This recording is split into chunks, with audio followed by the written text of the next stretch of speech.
Mau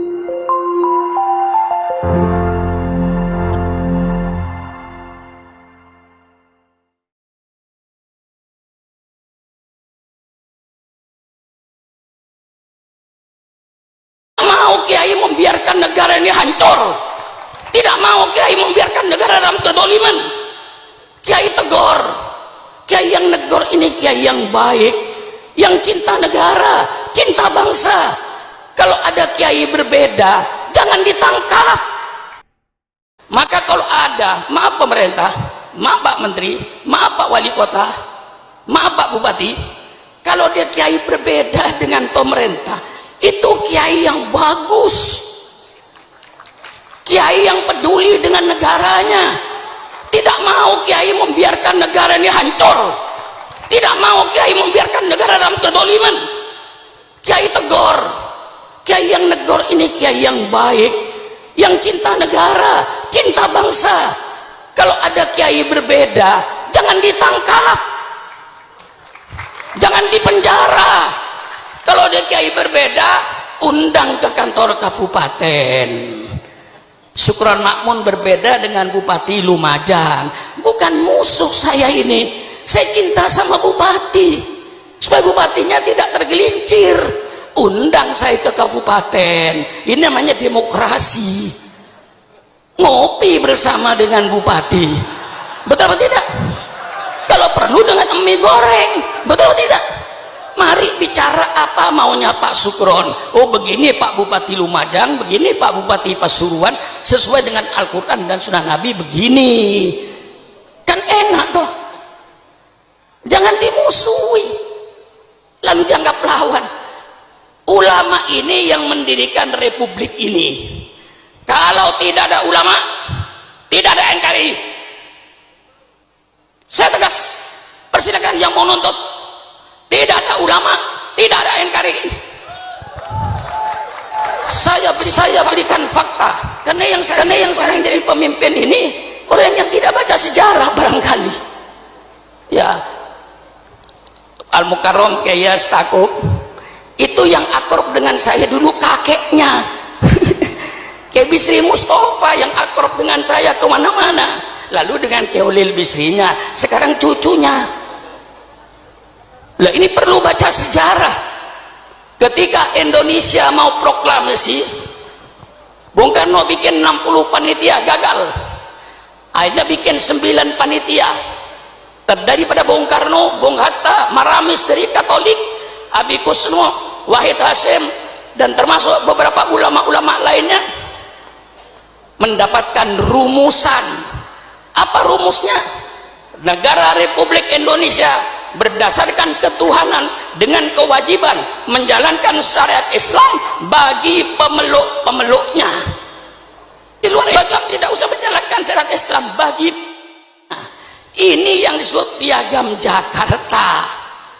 Dengan mendapatkan satu format yang jelas, negara Republik Indonesia berdasarkan ketuhanan dengan kewajiban menjalankan syariat Islam bagi pemeluknya. Maka Bung Karno diminta untuk segera proklamasi tanggal 17 Agustus jam 10 pagi. Proklamasi, kami bangsa Indonesia dengan ini menyatakan kemerdekaan Indonesia. Hal-hal yang mengenai pembinaan kekuasaan dan lain-lain akan dilaksanakan dengan cara saksama dan dalam tempo yang sesingkat-singkatnya. Masa kiai sudah apa?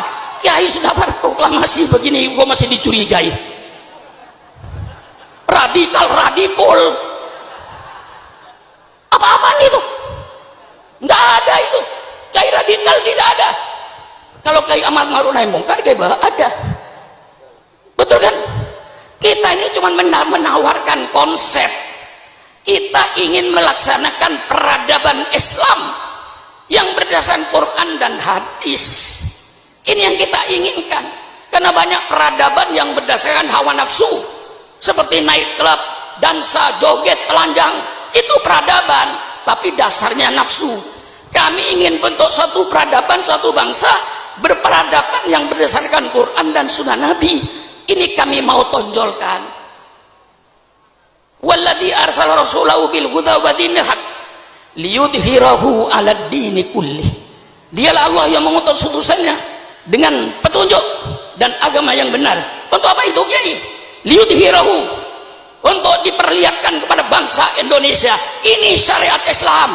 Anda mau pakai persilakan, Anda tidak mau pakai persilakan. Wa ma alaina illal balaul mubin. Inilah syariat Islam. Kiai harus berani menampakkan ini syariat Islam. Bagaimana syariat Islam dalam berkeluarga, bagaimana syariat Islam dalam bermasyarakat, bagaimana syariat Islam dalam ekonomi, bagaimana syariat Islam dalam politik. Semua Islam ada. Jangan dikira tidak ada. Yang sekarang pada kiai pada takut bicara politik.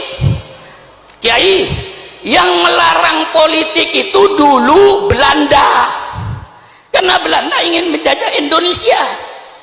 Kiai dilarang baca politik, tidak boleh bicara politik di masjid, di majelis taklim dan lain-lainnya.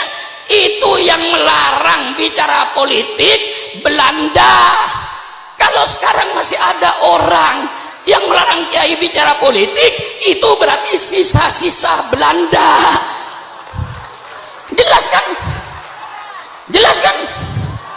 Itu sisa-sisa Belanda itu. Persilakan. Kalau kiai sayang negara, kalau kiai cinta sama NKRI, saatnya kiai bicara politik. Politik Al-Quran, politik sunnah Rasulullah, bukan politik kebohongan, bukan pencitraan, tapi kejujuran politik yang diminta itu. Betul apa tidak? Persilakan kiai bicara politik, politik Al-Quran, bicara politik, politik sunnah Rasulullah.